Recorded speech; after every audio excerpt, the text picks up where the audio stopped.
They said the cabin's fire had gone out long ago.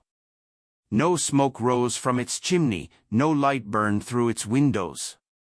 But in the silence of winter, a great bear still waited at the door, as if expecting someone to return. The northern woods were a place where silence carried weight. Even in the heart of winter, when the snow lay heavy on the ground and the sky pressed low and gray above the ridges, the forest seemed alive with a quiet kind of watching. It was in these woods, along a clearing carved by generations of hunters before him, that Jonas kept his cabin. The cabin was simple, a single room built of hand-cut logs, weathered dark by decades of snow, rain, and sun. It leaned slightly to one side, the way old structures do when frost heave and settling earth pull at their foundation, but it stood firm. Smoke curled from the stone chimney that Jonas had mortared himself years ago, the thin gray plume rising steady into the winter sky. Inside, a cast-iron stove burned hot, flames crackling and popping with the scent of pine resin, giving warmth to a space that was otherwise unforgiving in the cold months. Jonas was not a man of many words, nor one who sought company. In his early years, when strength still sat sure in his shoulders, he had hunted this ridge with his father, and later with friends who drifted in and out of his life. But now, in his 50s, with hair graying at the temples and his beard rough with silver, he lived alone most seasons. The cabin had become both his sanctuary and his test of endurance. That winter evening, Jonas worked by the fading light, splitting logs beside the porch. The rhythm was steady, axe rising, wood cracking, the sound echoing off the stillness of the trees. He wore a heavy canvas coat lined with wool, trousers tucked into boots that had seen better years, and a wool cap pulled low to cover his ears. His breath puffed white in the air, dispersing into the dusk. It was then he noticed movement at the tree lean. At first, he thought it might be a deer, a large buck pushing through the snow in search of what little forage remained. He had seen elk up here too, their dark shapes ghosting between the trees. But as the figure stepped forward into the clearing, he realized immediately this was no deer. The creature was massive, broad-shouldered and heavy, its fur dark as earth, each step sinking deep into the powder. A bear? Jonas froze, axe still gripped in his hand. His pulse quickened, but he didn't move, didn't breathe too loudly. The bear moved slowly, unhurried, as though the clearing were as much his as Jonas's. Snow shifted and creaked beneath his paws, and his breath rose in clouds that caught the last light of day. Jonas could see details now, the faint patch of lighter fur around the muzzle, the healed scar just above the left shoulder. The animal carried himself with the calm authority of age. The bear came to a stop well short of the porch.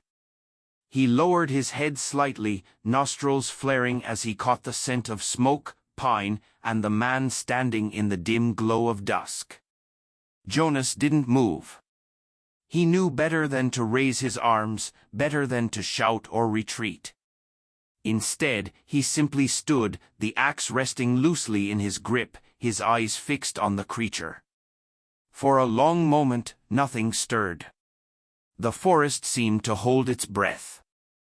Jonas could hear the faint hiss of snow settling on the branches overhead, the low groan of trees shifting in the cold, and the steady, rhythmic breath of the bear. Their eyes met briefly, and Jonas felt something pass between them, not threat, not challenge, but recognition. Then, without urgency, the bear turned. He stepped back toward the trees, massive form fading once more into the gathering shadows. Snow fell silently from the branches as he passed, and within moments he was gone, the forest swallowing him whole. Jonas exhaled, the sound louder than he expected in the silence.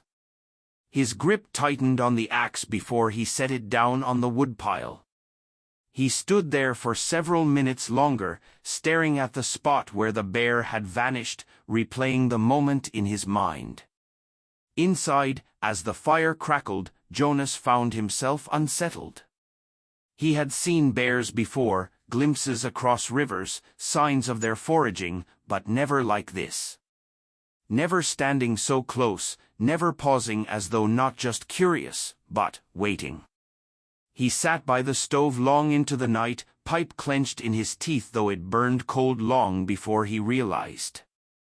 His thoughts returned again and again to the scar on the bear's shoulder, the faint lift of breath in the freezing air, the stillness with which he had watched the cabin. For the first time in years, Jonas felt less alone. The woods, he realized, did not belong only to him. And perhaps, in some way, he did not belong entirely to himself either. Snow rearranged the clearing a little each day, as if the land were digesting what winter kept feeding it. When wind slid down from the ridge it combed the drifts into low ripples like water paused mid-breath, and the firs gave down faint sighs under the new weight. Jonas woke to those changes as surely as he woke to his own breath. He would push the door open in the blue hour and read the surface of the world, fox loops stitched near the woodpile, a hare's tidy marks cupped beside the alder, the straight, no-nonsense stride of a raven come down to walk at its business. And, on the second morning after the bear first appeared, prints larger than any word he could place beside them, coming from the treeline, swinging in a patient curve that kept a respectful distance from the porch, and ending with a pause so long you could feel it stamped into the ground. He traced that line with his eyes, not his boots. He let the fact of the trail do its work on him without adding story. A life had come near his door and chosen stillness. The knowledge met something old inside him, not pride, not fear, but the steadying awareness that the world had a pulse you could feel through snow if you stood quietly enough. He carried that awareness back into the cabin as easily as he carried his mug, set both down by the stove, and went about the small circle winter permits, split, stack, carry, check the stovepipe, sweep the step where refreezing could turn a misjudged heel into a hard lesson. He fixed the loose hinge on the shed with 2 saved screws and, absurdly, wiped the latch with a gloved thumb afterward, as if tidiness might travel across air like scent. Dusk came early and without debate. He stoked the stove, trimmed the lamp, opened the book he could nearly recite from its wear, and found the words sliding off his mind like snow off warm tin. More than once he glanced at the door and saw, not the door, but the seam of golden breath it exhaled into the dark. On a night trimmed with brittle stars, the kind that turn frost to a field of ground glass, he stepped onto the porch with the lantern held low, more to keep his feet honest than to summon anything. The light threw a shallow bowl across the snow. At the lip of that bowl sat the bear, the far edge of him thinning into dark. He was not hunched to spring and not folded in weariness, he wore patience like a coat. Frost jeweled the guard hairs along his shoulders. The pale patch near his muzzle dulled to pewter in the cold, and the small seam of scar above his left shoulder lifted and sank with the breath of a creature completely certain of the shape it made in the world. Jonas stopped where the boards sighed under him. Words felt like stones you could drop into a lake and never find the bottom of. So he didn't speak. He breathed, counting lengths in and out the way he did when a shot mattered. The bear breathed too. Their breaths met, and the clearing developed a third rhythm that belonged to neither alone. After a time, the bear's gaze shifted not to the man but to the door, a simple rectangle of pine in a frame that had learned Jonas's hands. The iron latch was smooth where his thumb had passed 1,000 times. The lower panel wore a pale crescent where boots had nudged it open on days when both arms were full. Jonas felt an unearned pride at that square honesty, as if a well-made door were a kind of truth a wild thing could read. Perhaps the bear didn't read it so much as smell it: resin, ash, wool, man. A constellation of scent fixed on a single star. The memory rose of his father standing with him in a dusk field 30 years back, saying, "Let the distance close itself and you'll know what lives inside it." Jonas let the distance work now. He shifted once to ease his knee and heard his coat whisper. The bear's ear ticked, then settled.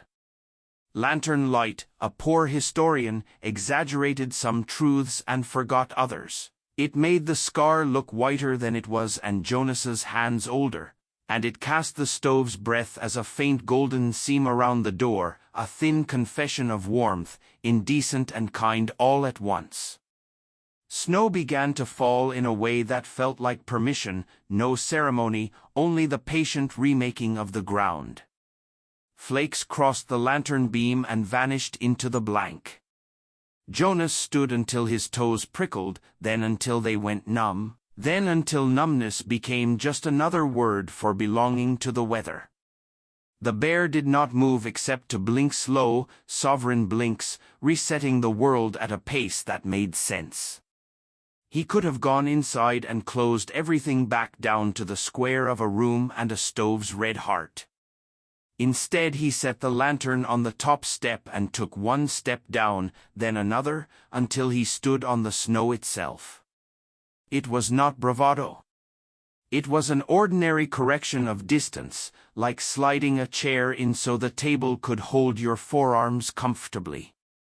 The bear's head lifted an inch, Jonas stopped an equal inch inside himself. Between them lay air and steam and the innocent wreckage of falling flakes. A long minute passed, or 10, until numbers wore each other smooth. Somewhere a tree let go a soft armful of snow. Somewhere a fox barked once, surprised by its own voice. At last the bear unfolded to his feet with the mute grace of something engineered by cold and hunger and seasons. He turned with no show of calculation and went back to the trees on the very line he had come. Jonas watched until shadow accepted him and then watched a little longer, as if patience could bring the dark to confess one more detail. Inside, he trimmed the wick and opened the notebook where he logged measurements no one else would care for. How the creek sounded against ice, what time the first jay scolded, which way smoke laid down when the wind was elsewhere. He wrote, sat at edge of light. Watched the door. Unafraid. He stared at the sentence a long while, then underlined watched the door. Exact and misleading both. The door was the man. The man was the fire. The fire was a time that could be measured only by how gently you banked it and how long it would glow in a seam. He slept with the pleasant sore of work in his shoulders and something gentler behind his breastbone, a warmed recess set aside for the idea that he was seen by the world and not merely inside it.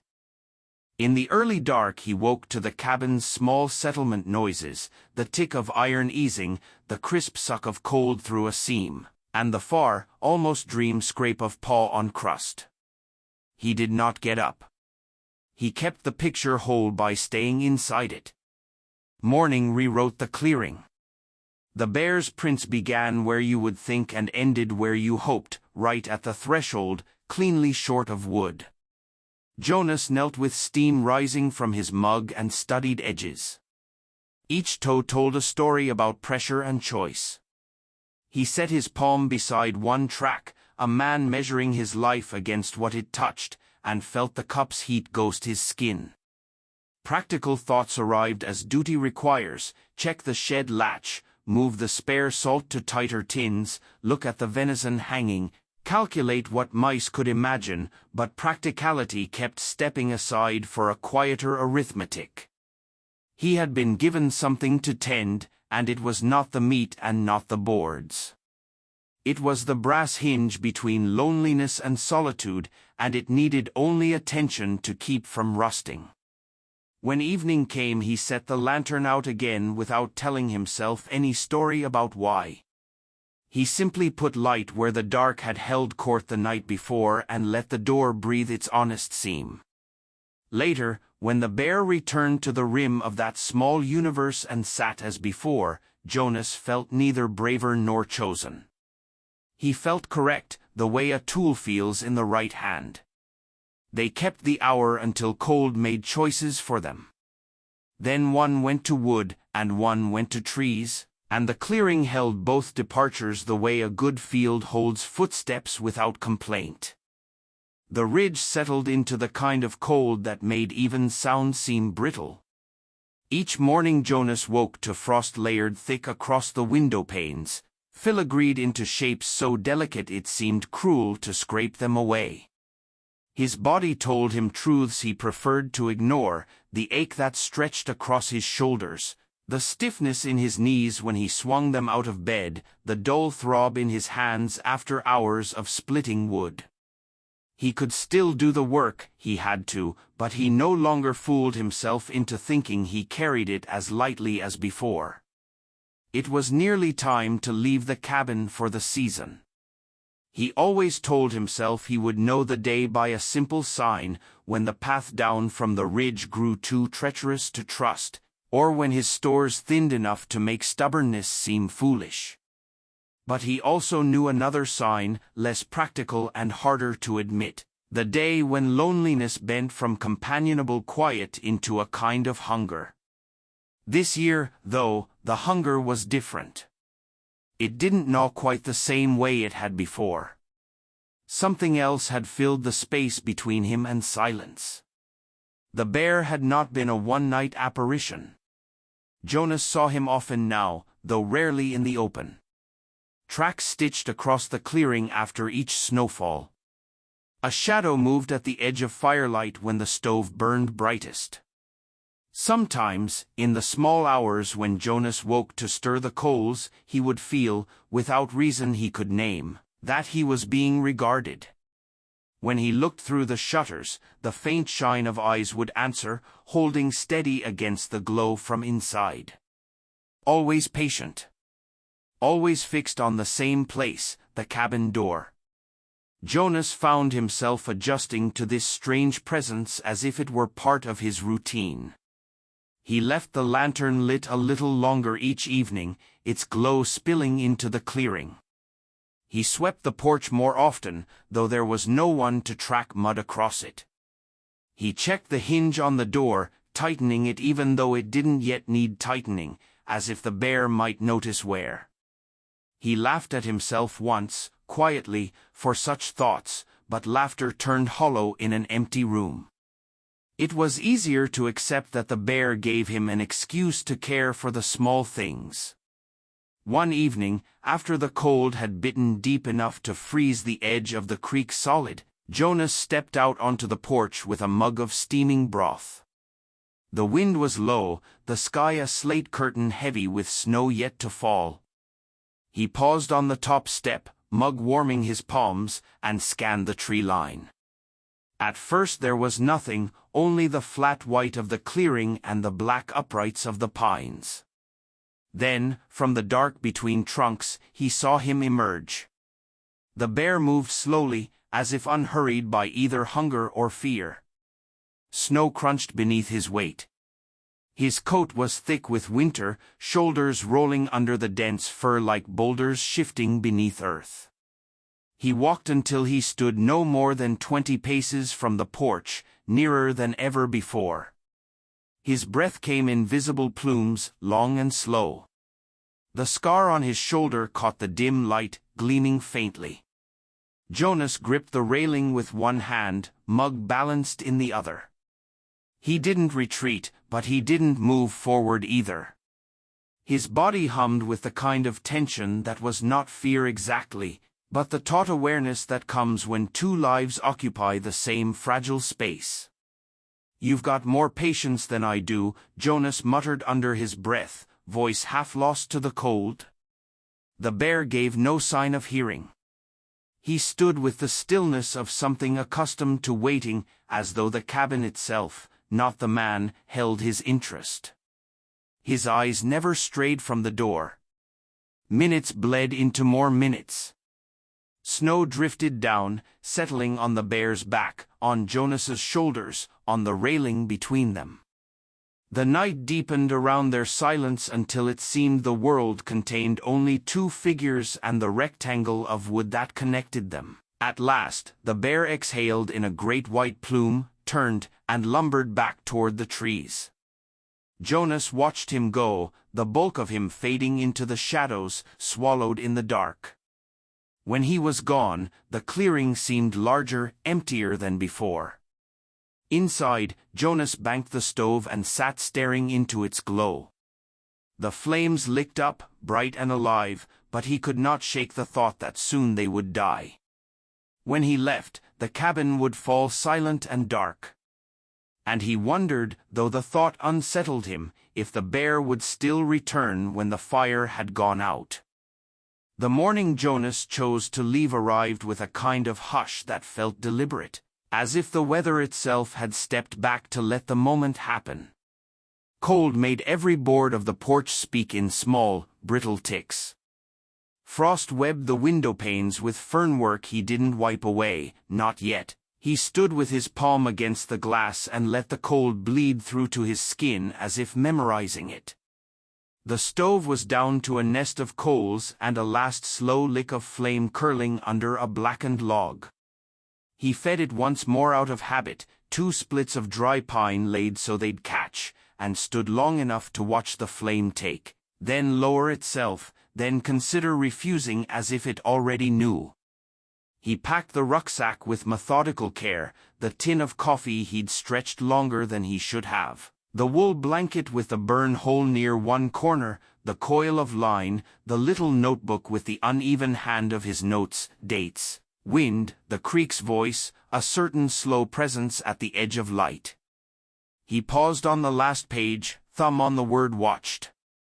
Then he closed the book and slid it into the side pocket.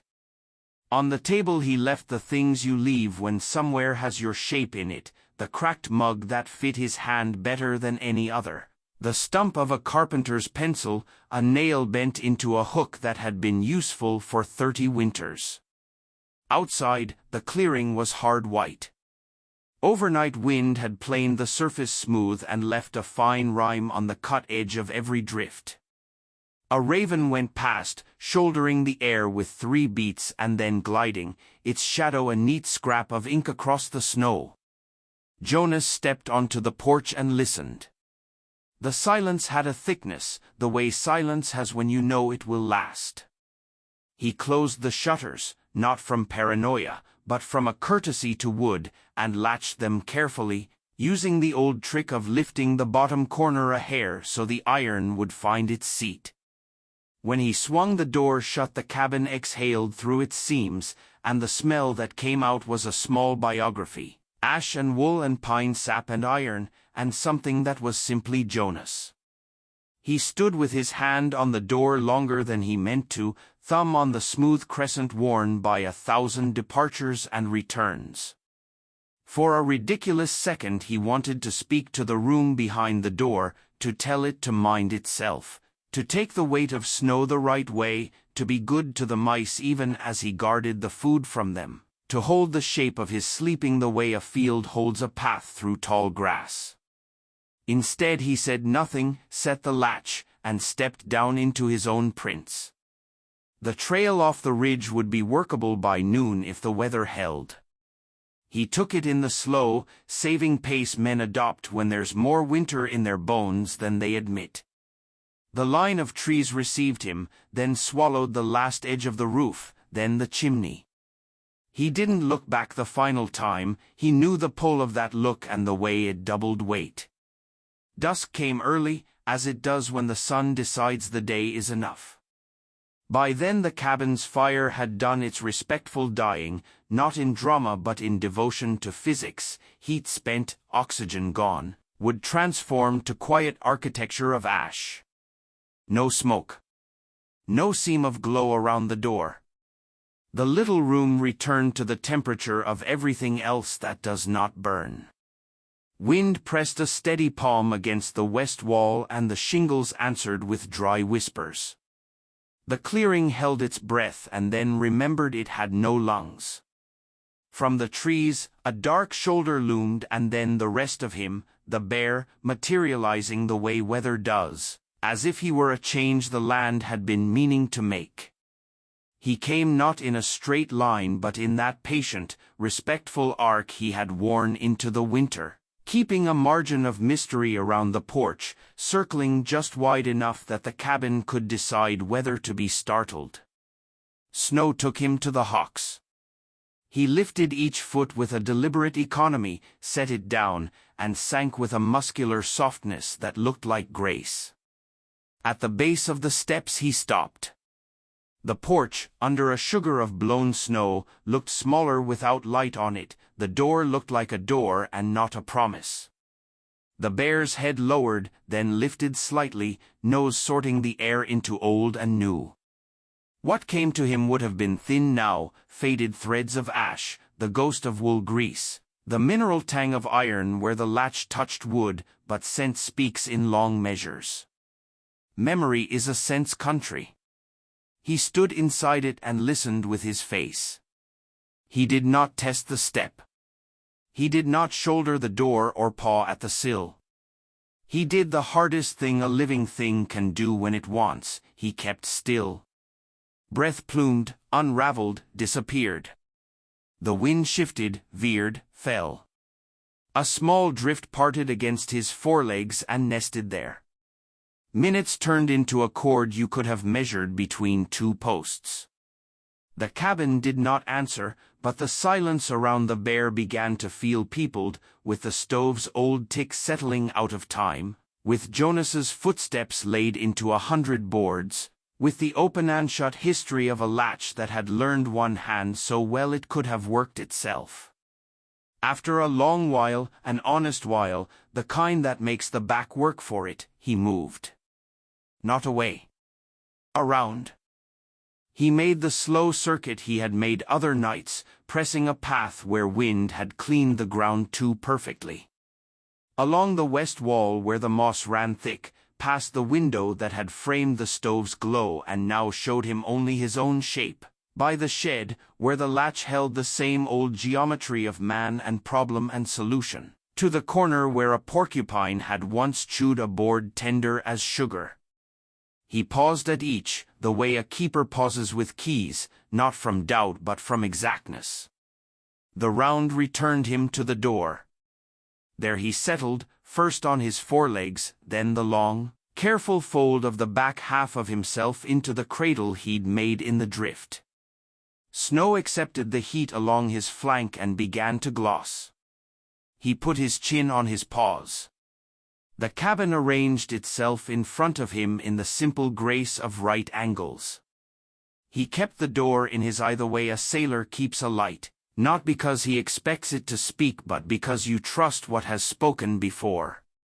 The sky went the color of old pewter. Later it went the color of nothing. Across the night, small things announced themselves. A vole tunneled and stitched. Frost grew and made its own soft arithmetic on wood. Ice settled with a single, hollow pop in the creek below. The bear slept and woke in cycles that ignored the clock, 10 breaths, 20, the small rebalancing of a shoulder, the recommitment of weight to warmth. In one of the wakes, clouds parted and the moon set a shallow blade of light on the roof.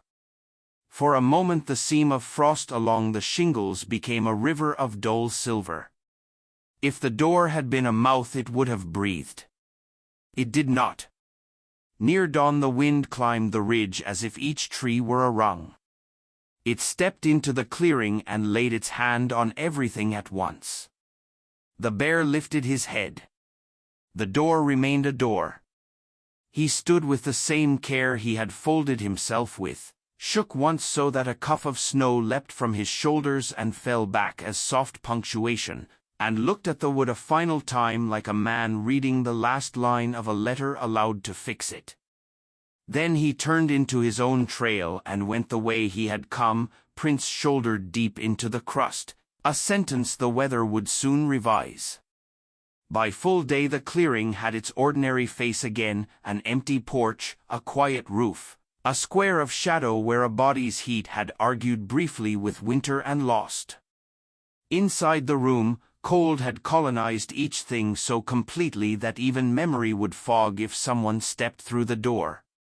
But the story of the night was written everywhere a careful eye could read, on the crushed lip of the drift at the step, in the clean arc of tracks along the wall, in the way the wind's combing of snow paused for the width of a great chest and then resumed.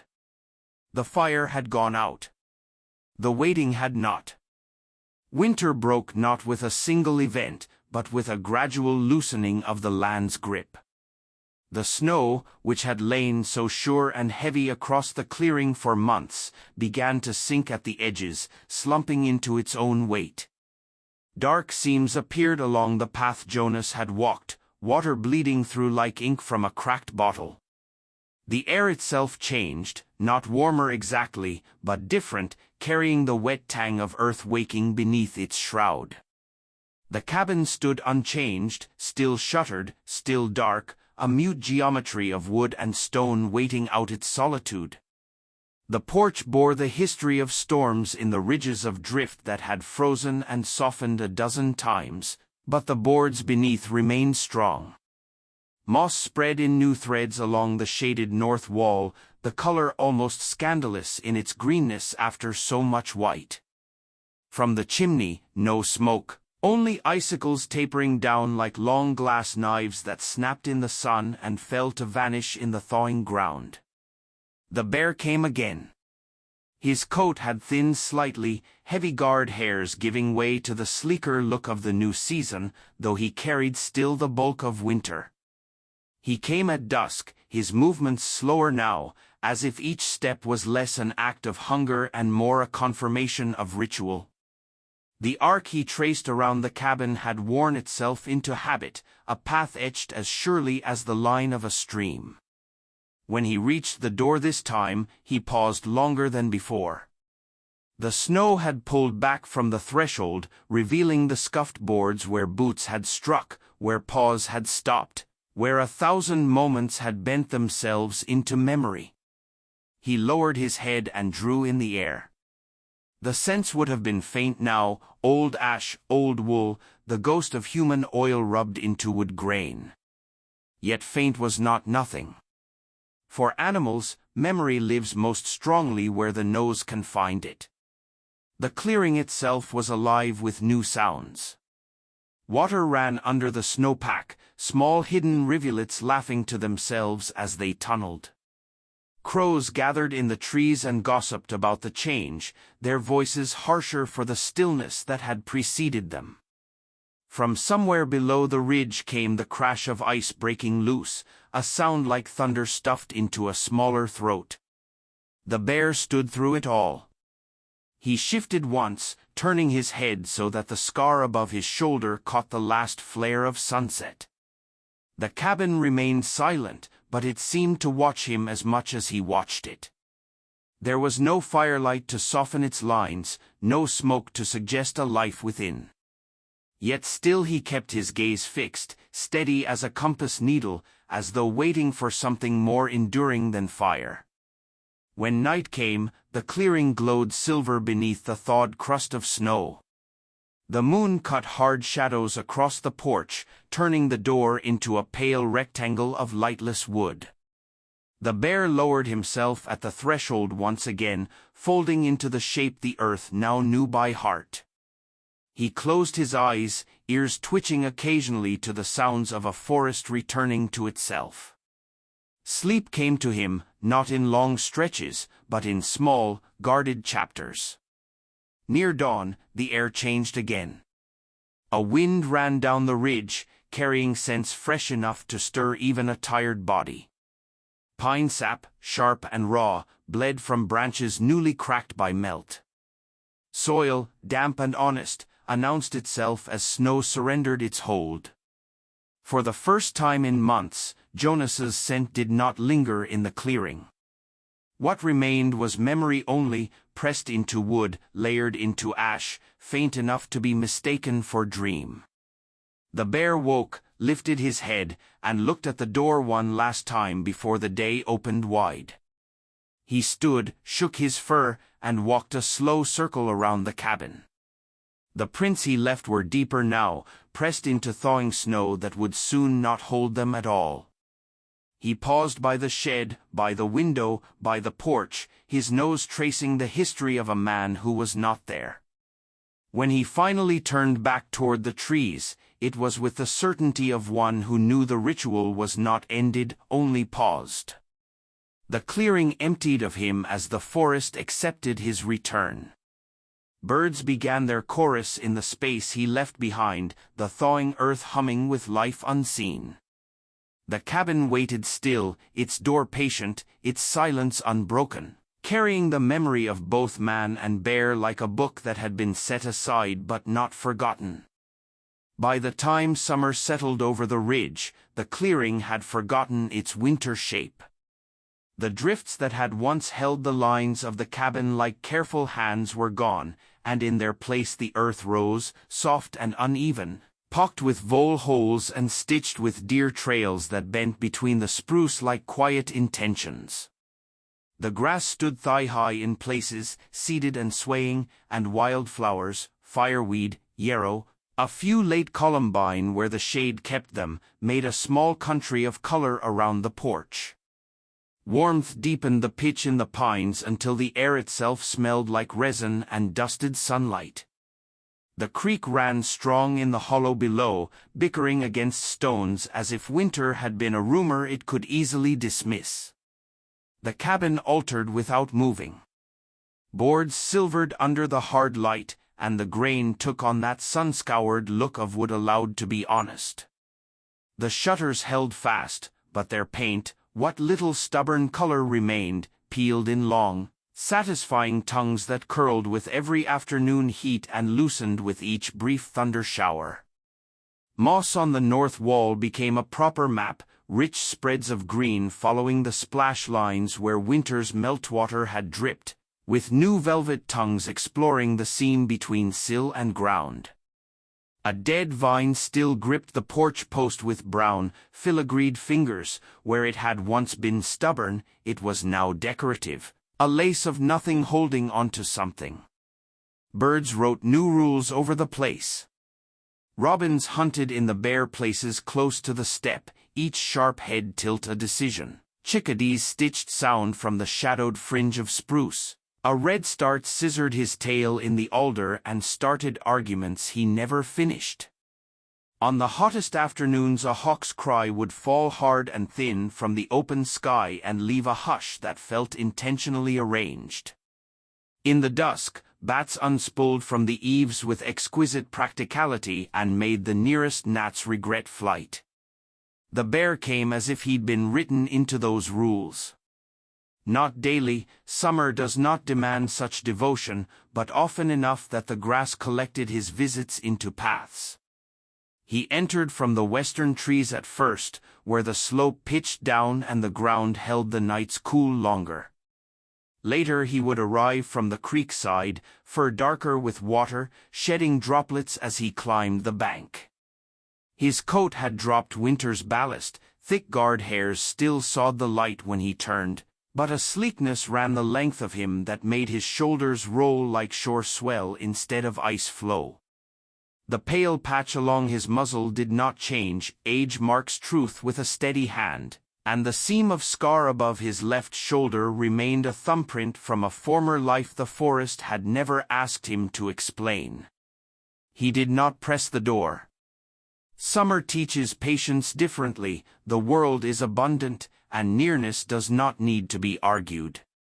He would stop at the step, lower his head as if reading the warm wood through his nose, then move to the porch's shade and lie in the grass where the boards threw a square of cool across his shoulder. Flies fretted at his eyes, a single slow blink closed the conversation. From time to time he turned to watch the tree-line as if expecting something that would not be human, just a change in weather. A deer choosing the long way round, a wind that deserved to be considered. If passerby came, they did so rarely and from the far trail that kept respectable distance from the clearing. A pair of hikers paused once where the path lifted for a better look, their voices carried thinly downslope, astonishment first, then the automatic catechism of modern caution. They saw only a dark bulk nested by the porch of a shuttered cabin, as if architecture and animal had agreed to share the shade. The bear flicked an ear and made no other admission of their existence.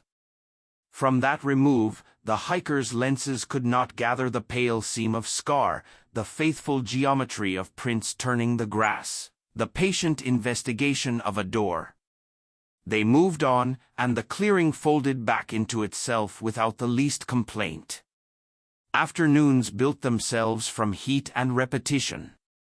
Grass leaned. Bees wore the same path between clover heads with a thrift that looked like joy. The creek added exactly as much sound as the day could stand. Thunderheads shouldered up sometimes from the far blue hills, darkening the meadow with a sudden sorrow that broke open as rain and ended as steam. When those rains came, the cabin smelled briefly alive again, wet wood, old ash rising from cracks, the breath of rooms that remember warmth whether or not they contain it. The bear, already soaked from his earlier wander to the creek, took those showers as the world's idea, and lifted his head to let the drops thread his face. He explored the perimeter in summer with a different kind of care. Winter had taught him the shortest circuits against cold, heat asked him to go wider, to drift with shade, to test soft ground for ants and the sweet luck of berries along the clearing seam. He knows the shed door, smell only, a faint museum of human habit trapped in grain, and past the window where winter once framed the stove's glow, now it framed only his own brief reflection, a dark oval that he did not mistake for kin. He stood in the low place where snow had gathered first and water now persisted longest, drank the iron-tasting shallow there, and left it untroubled. At noon, when the ridge lay humming and even birds spent their energy with thrift, he slept. Not with the defensive sleep of winter's edge, but with a long, confident sinking that arranged his weight to the earth as if returning a borrowed thing. Breath slowed until each rise of his ribs looked like the day agreeing with itself. A cricket tried a sermon in the porch shade, a squirrel revised travel plans twice and then dared the step rail just to prove a point. A dragonfly wrote blue insistence into the air and erased it. The bear's ear twitched twice all afternoon. That was answer enough. Sometimes, when the light angled low and through the door into an honest rectangle of shadow, he would lift his head and look straight at it. You could say he remembered the seam of warmth winter had drawn there. You could say scent alone wrote the word fire on the back of his tongue. You could also say, and the clearing would not correct you, that a door is where paths confess themselves, and animals know confession when they feel it. He did not ask it to open. He did not require it to explain. He watched the threshold the way a river watches its own bend, not for surprise, but for continuity. Nights were generous and slow. Heat bled out of the meadow and rose in wavering sheets that insects stitched with their bright needle cries. Stars came on with rural candor, unbothered by any argument from towns. In that fuller dark, when the cabin became only edges and the porch a darker block against the grass, the bear would rise and move downslope to the creek, walk the cooled stones as if learning them again, then return by the longer line through fern and alder. He came back every time to that same square of ground by the step and set himself down with the relieved certainty of a choice that does not require defense. What he guarded, if that's the word, did not change its shape. The door held. The shutters held. Moss took a little more of the north wall each week. Spiders engineered an empire under the eaves and tax-collected moths without fuss. The sun climbed, ruled, abdicated. The bear kept time with his body. He would leave, and the grass would spring up from his flattened bed like a forgetting. He would return, and that same grass would remember the wait as if no hour had passed. When at last the first August wind came thin and high from the far mountains, a messenger in no hurry, carrying the dry rumor of frost, he paused longer at the threshold. Not from worry, bears don't do that the way we practice it. It was simply the pause of an expert noticing small alterations in a familiar song, the creak a tone lower. The scent of alder bark moved up to the front of things, birds less certain about noon. He touched his nose to the lowest rail of the door the way a reader lays a finger under the final word of a page, then lifted his head and let the evening take him back to the trees. The cabin said nothing, as ever. But the day remembered what had been looked at, and the night carried it forward, and summer, so full, so adequate, held open the quiet between man and bear like a hand insisting on gentleness.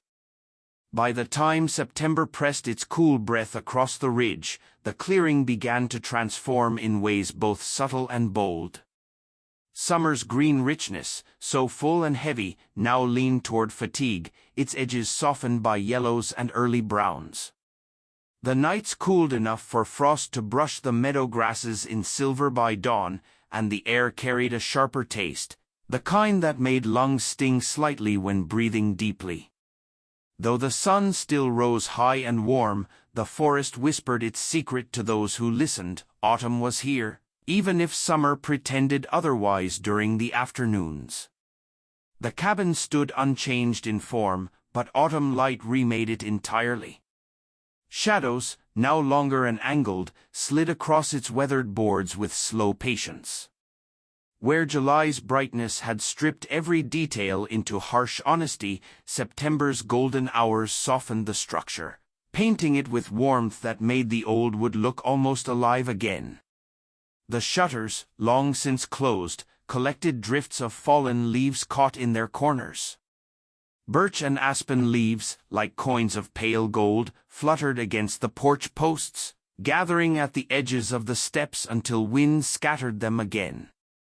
The roof carried a scatter of leaves as well, amber and crimson pressed flat against shingles damp with morning dew. With each gust, another would spiral down, catching in the warped gaps between boards or drifting against the door as though the forest itself were trying to press offerings into the threshold. The cabin smelled different, too. Rain came more often in September, heavy with the scent of earth, and the water that struck its boards released a fragrance of timber, moss, and thyme, as if the structure were exhaling. The bear changed with the season as well. His summer sleekness gave way to a building mass, fat and fur collecting in preparation for the winter he knew was coming. His body thickened, his movements, though still graceful, had taken on weight. His coat, darker now, caught flecks of sunlight in a way that made it ripple like waves. Around his muzzle, the faint lighter patch seemed starker against the deepening chocolate of his fur, and the scar above his shoulder gleamed whenever evening sun slid low enough to reach it. He no longer arrived only at dusk.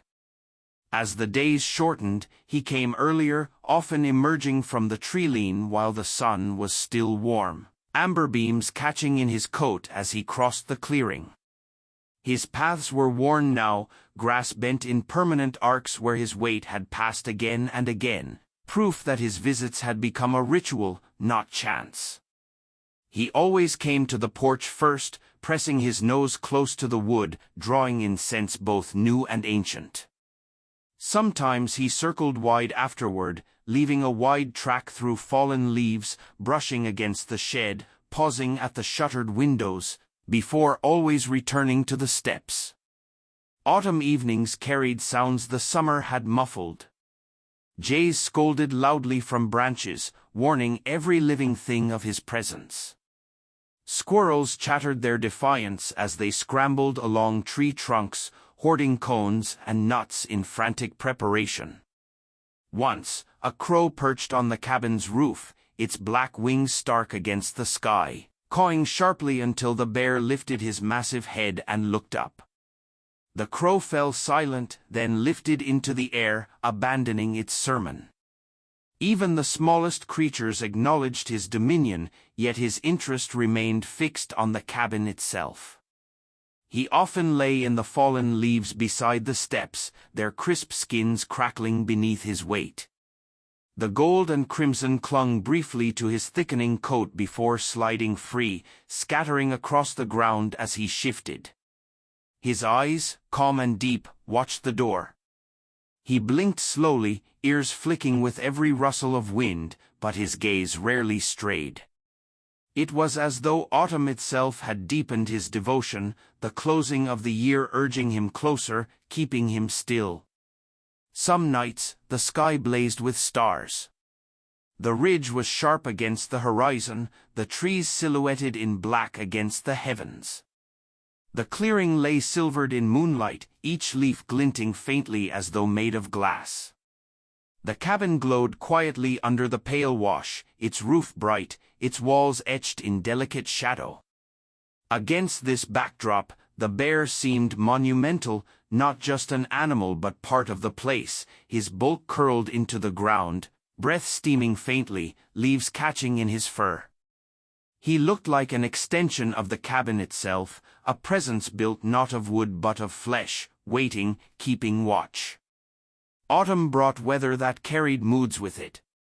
Days of thin, cold rain left the clearing dark and sodden, the cabin slick with water that dripped steadily from the eaves. The bear endured these showers with indifference, water running down his coat, droplets clinging briefly before rolling off. Other days, the air turned still and heavy, a hushed warning of storms to come.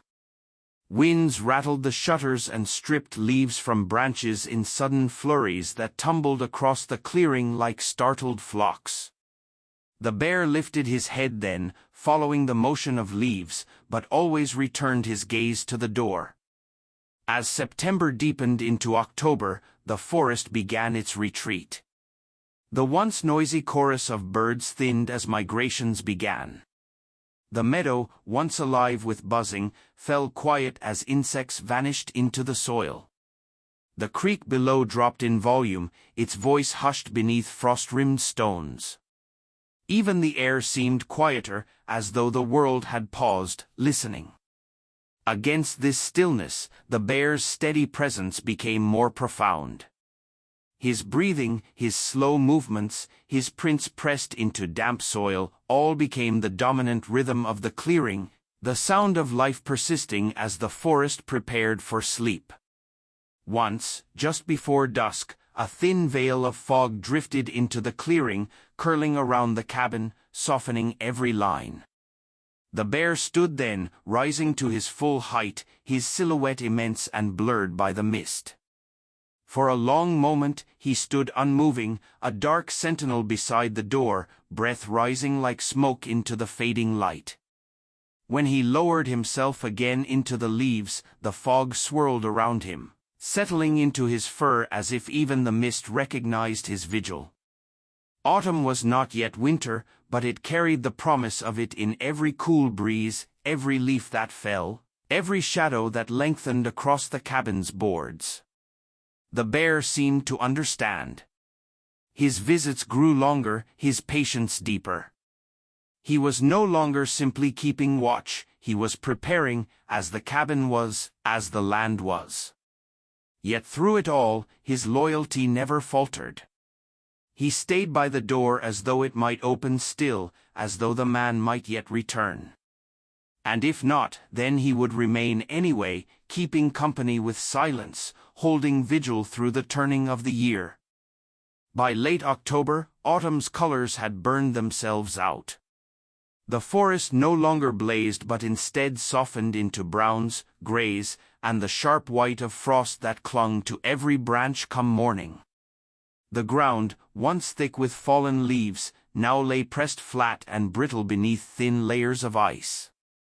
The air itself shifted again, not just cool but carrying a blunt weight, the kind of cold that spoke of permanence, of the inevitability of snow.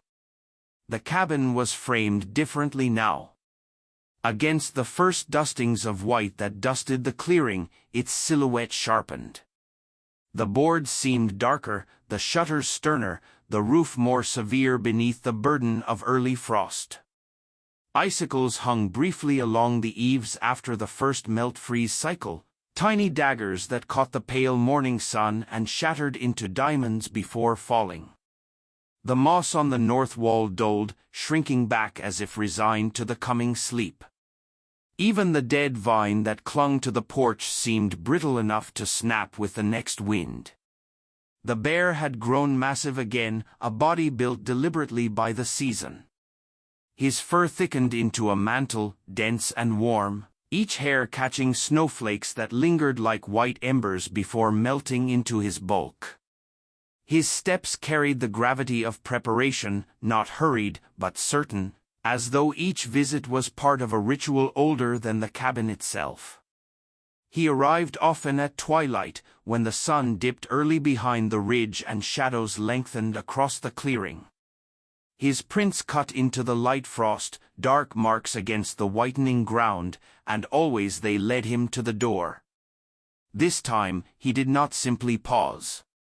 He pressed his weight against the porch, snow crunching beneath his paws, and stood close enough that his breath fogged faintly against the wood. He lowered his head, nose brushing the threshold, as though seeking some echo still hidden deep in the grain. Jonas's hands, his boots, his life folded into this place. The scent must have been faint now, carried only in splinters of memory, but the bear lingered, drawing it in again and again, refusing to leave it behind. When he settled into the snow, it was no longer the easy rest of summer. He curled his bulk deliberately against the steps, pressing warmth into the threshold itself, as if to keep the cabin from sinking further into silence. Frost gathered in his fur, layering along his muzzle, clinging to the scar on his shoulder like a thin white thread of acknowledgement. His breaths plumed heavily, thick in the cold, and drifted upward to vanish against the black face of the cabin. Nights were long now.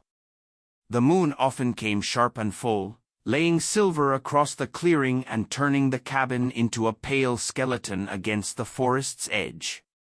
The bear seemed cut from the same light, his form massive, still, etched into the snow as though carved from winter itself.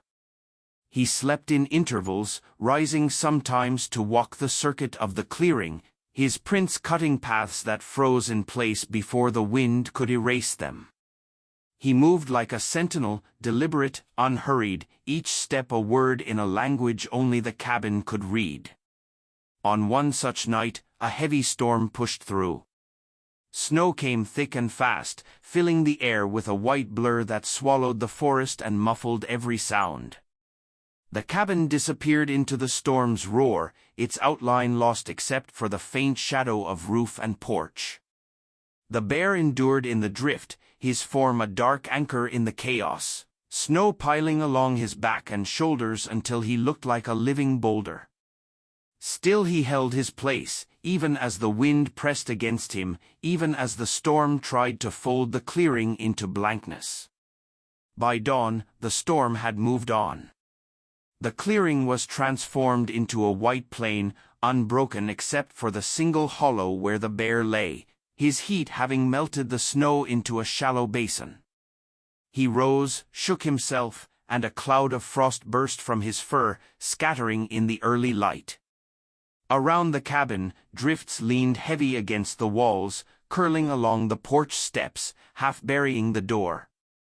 But still he returned to it, circling the threshold, pressing his nose against the wood, keeping vigil as though the man might yet return, as though the cabin's silence could be held back by his watch. The forest quieted, preparing for winter's full grip. Birds had fled, insects gone, and the creek, once loud with thaw, now whispered beneath a skin of forming ice. All that remained in the clearing was the cabin, the snow, and the bear who kept his ritual alive. His presence filled the silence not with noise, but with meaning, as though the act of waiting itself was the story. And so he stayed. Day after day, night after night, as frost thickened, as snow deepened, as the season settled with permanence, he remained by the door. What he remembered, no one could say. What he expected, no one knew. But the cabin was not alone, not yet, not so long as he waited. Winter pressed down with its full weight.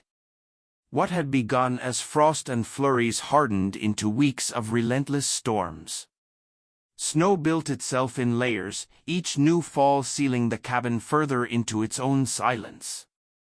The roof bent under the white burden, the porch disappeared into drifts, and the door grew half-buried, its seams hidden beneath crusted ice. Icicles thickened from the eaves into long crystal columns, some so heavy they split with sudden cracks, falling into the snow where they shattered like glass.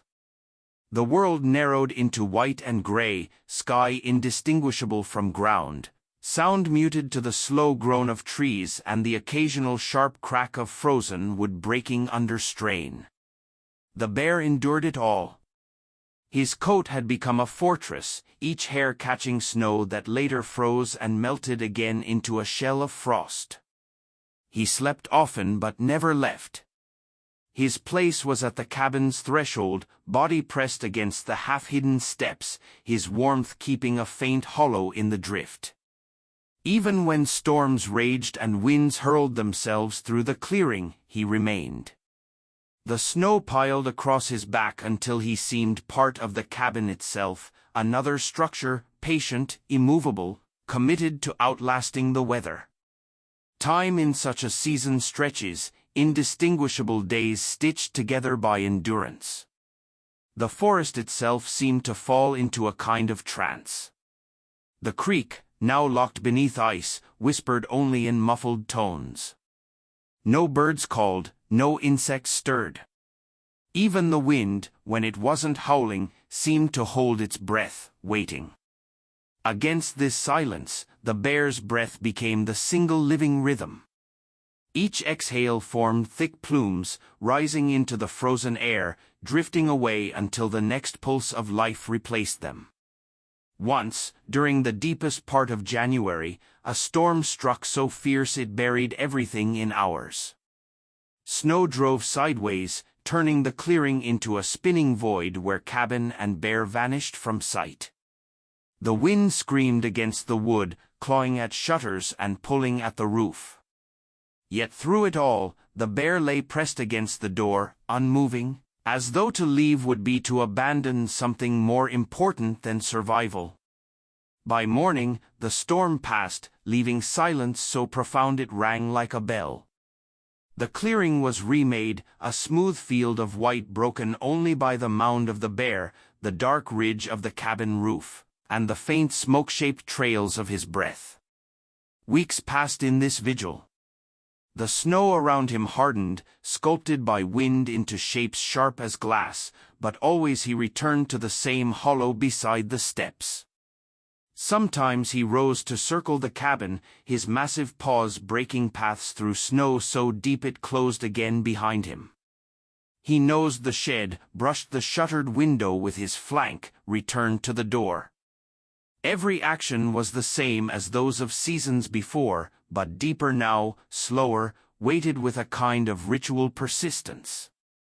The scar above his shoulder caught moonlight on clear nights, gleaming faintly against the dark fur rimmed in frost. His eyes, when they opened, shone with reflection, not just of light but of something older, patience, memory, devotion. He did not watch the trees. He did not scan for prey or threat. Always, his gaze returned to the door. One night, under a sky so bright with stars it looked as though the heavens had shattered and spilled across the black, the bear lifted his head and held it there for hours. The cabin glowed faintly in the starlight, every seam and grain of wood etched in silver. In that moment, it seemed not abandoned but alive, as though the man who once filled it had only stepped out briefly, as though the bear's vigil had kept its spirit intact. The snow around them sparkled, silent and eternal, but in the clearing there was still one pulse, one warmth, one presence. By February, the season had no mercy left. The storms grew less frequent, but the cold deepened. Nights fell colder than memory, days barely rose above freezing, and the clearing became a frozen cathedral of silence. Yet still the bear remained. His strength waned, but his resolve did not. Every morning his prince appeared fresh around the cabin, each night he returned to the threshold. The vigil had become more than waiting. It was now the act itself, the story written in snow and silence, a bear who chose to guard an empty cabin, who refused to leave even as the world tried to erase them both. The long winter stretched toward its end, though the forest revealed it reluctantly. Snow still covered the clearing, a white mantle thick and stubborn, but it no longer fell with the same authority. The storms that once roared across the ridge had softened into scattered flurries, and the sun, when it appeared, lingered just long enough to coax thin trickles of meltwater down the cabin's walls. The air carried a new edge, not of deeper cold but of change, sharp, damp, and restless. The cabin stood as it always had, yet it bore the signs of its long endurance. Snow packed heavy along the roofline, but gaps had opened where the sun struck. The shutters dripped with meltwater, which froze again by dusk into thin glassy layers. The porch was still buried, though the steps beneath could be guessed at by the slope in the snow. The door remained unchanged, mute, patient, closed, though it seemed now less a barrier than a witness to the months that had passed. The bear had not abandoned his post. Through the coldest nights and fiercest storms, through silence so absolute it felt like the earth itself had gone to sleep, he had remained. His body showed the season's toll, ribs faintly visible beneath the thick fur, movements slower, heavier. Frost still clung to his muzzle and scar, but his eyes held the same steady light. If winter sought to wear him down, it had failed. His presence, if anything, had grown more profound, an anchor that kept the cabin tethered to memory. Then, one dawn, the silence broke. It began with sound. The creek, muffled for months under ice, found its voice again. A slow trickle at first, then a clearer note, then a rush as water tore free of its frozen casing. The sound carried through the clearing like a reminder, waking even the still air. The bear lifted his head from where he had lain by the porch, ears turning, eyes sharpening. He listened, and for the first time in months, something stirred in him, not alarm, but recognition. Later that day, as the sun crept higher, a second sound joined, the creak and snap of snow loosening from the cabin roof. A sheet slid free, crashing down into the drift below. The thud was sharp, echoing in the quiet clearing.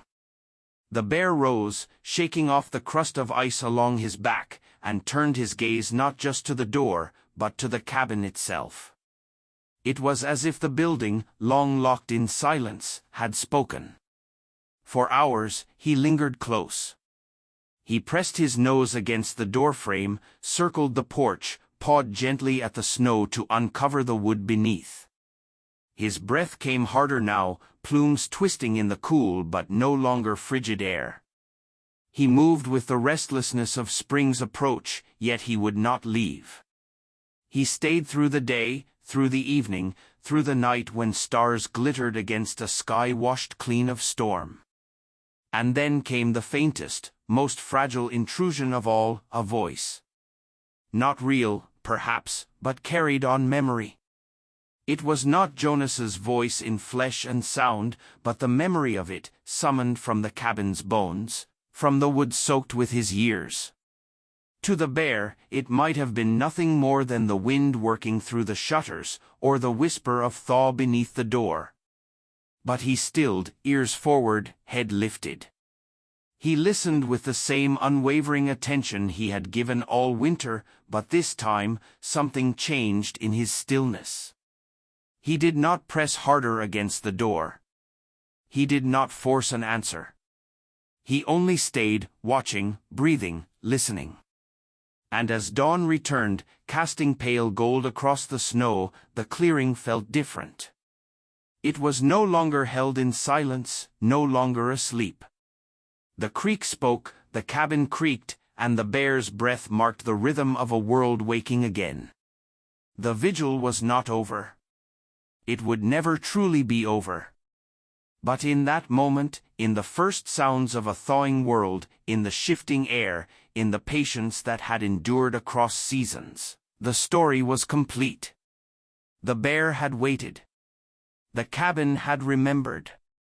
And though Jonas never returned, his presence lived on in the ritual of the one who had refused to leave. The bear settled once more at the porch, massive body curled into the snow.